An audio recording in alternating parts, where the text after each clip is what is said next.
So I just want to quickly pause here for a second. So just have a look at the number on the screens now. Those are really big damage numbers.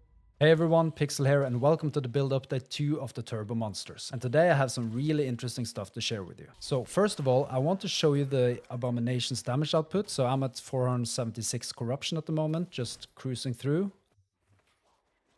So I just want to quickly pause here for a second. So just have a look at the number on the screens now. Those are really big damage numbers. And I got really suboptimal gear as well. So we can, for instance, take this one, 1.4 million damage, 1.2 million damage, 1.59 million damage. I mean, these numbers are really huge. And I think the sky's the limit here. Now, the first thing I want to show you is the Abomination skill tree. So there have been quite a few changes here. To the right side here, we just do the same as we've done in the original build planner. Nothing new here. Same goes for the left side. We spec into the rogue nodes and the double strike node. But then when you come over here, there's definitely a difference. So the first 2 points we spec into threat generation, which basically means that Abomination takes more threat from the enemies and shields us from taking aggro. The next node, 24% more multiplicative damage, attack speed is reduced by 4%. That doesn't mean too much. We can live with that. And we just take 2 points in this node to basically get to the next one. So this one is very interesting because we get increased cooldown recovery speed with cooldown abilities and also more multiplicative damage with cooldown abilities. I think this is a really awesome node because Stomp really does a high base damage, 60. And it also has applied effectiveness of 300%, which makes it very easy to scale Stomp up to insane damage levels. The same goes for Double Strike. It has a 40 base damage, not the same as Stomp, which has 60, but remember that there are 2 melee attacks involved here. So you have Double Strike at 40 base damage times 2. So it does a lot of damage, and it's especially good for single target damage, so bossing. The final node here is also very good because we get additional increased cooldown recovery speed. So this basically means that Abomination will use Stomp and Double Strike most of the time. So it rarely uses the basic attack anymore. And since we can scale Stomp and Double Strike so much, this is a really good setup. I'll change the build planner to this setup for those of you who want to follow it. And let's jump into the next thing. So let's look at how we get the skill levels, because now we have 30 levels for the Abomination. So we definitely need some skill points from our gear. So the first thing I want to mention is that we have this amulet, the Evolution's End. So it gives +2 to all skills, which is awesome. 40% increased minion damage, and also the implicit stats are really nice with the all attributes, increased movement speed, and all resistances. Obviously, you can get them much higher than I have as well. So a comment on the inheritance of the erased amulet that was in the original build planner. I'm kind of leaning towards not going for that for this build right now, as it seems. Basically because the T-Rex never even gets up close to enemies while clearing. I can't really see any benefits to the T-Rex having the buff we get from the inheritance of the erased amulet at all. And it will have it like statistically 50% of the time. So the next thing we do is we have 2 of the Phantom Grip Rings. That also gives +2 to all minion skills, which is 4 additional points for Abomination.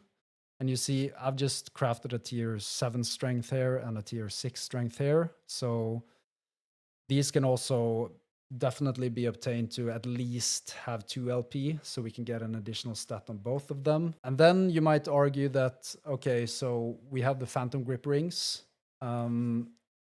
How do we substitute them out when we get later in the build? And you can actually do that by having a tier 7 level to Abomination stat on this one, which we actually have in the original build planner, because then you get 4 skills to Abomination, and then you can substitute the Phantom Grip Rings when you get there.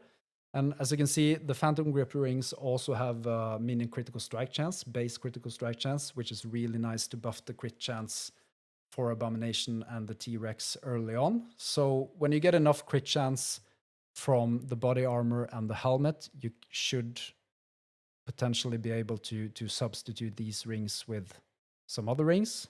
But for now, this is the setup, and in the future, we'll have a tier 7 Abomination level skills here. And then I managed to get a quite good roll on the face of the mountain shield, the foot of the mountain boots.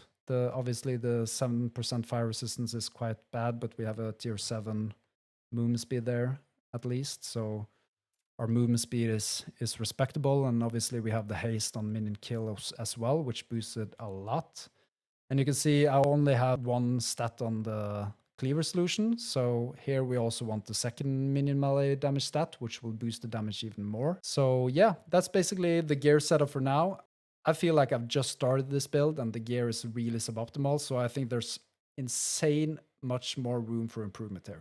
So, liking this video so far, make sure to hit the like button below the video and remember to subscribe for more build updates. So, let's proceed. So, yesterday I managed to get Aberroth down on the first attempt. It was actually a walk in the park.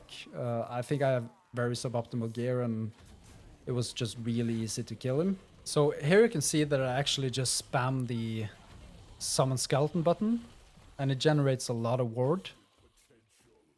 And that's because we have the Reclamation of Souls passive node spec'd into, which will give us minion ward on death. So that's a tip you can do if you want to boost your ward before fighting a boss. You simply just spam the summon skeleton skill.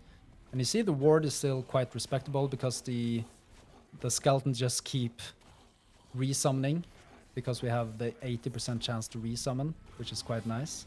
And we also have something else about the summon skeletons, because when they die, they actually mark enemies for death. And this is actually done by speccing into, and I'll show you on the overlay here while the fight goes along. It's actually the Cursed Blood Threshold bonus. So whenever one of your minions dies, enemies within 4 meters are marked for death. This effect can occur up to 2 times per 3 seconds. And what Mark for Death does is that it curses the enemies and reduces all their resistances by 25%. And this is an insane damage output. So remember to spam skeletons to mark bosses for death and spec 5 points into this node to get the threshold bonus. So you can see Aberroth is already very near death. The T-Rex and Abomination is just hammering on him. And you can see the double strike punches getting in there. So yeah, quick and dirty. I think it took like 2 minutes from Aberroth engaged us to him being gone. So that's quite nice. And I'll push many more build guide updates and obviously the final build guide at the end. So if you want to stay tuned for that, remember to hit the subscribe button below the video and click the thumbs up like button if you liked it. All right, see you next time, folks.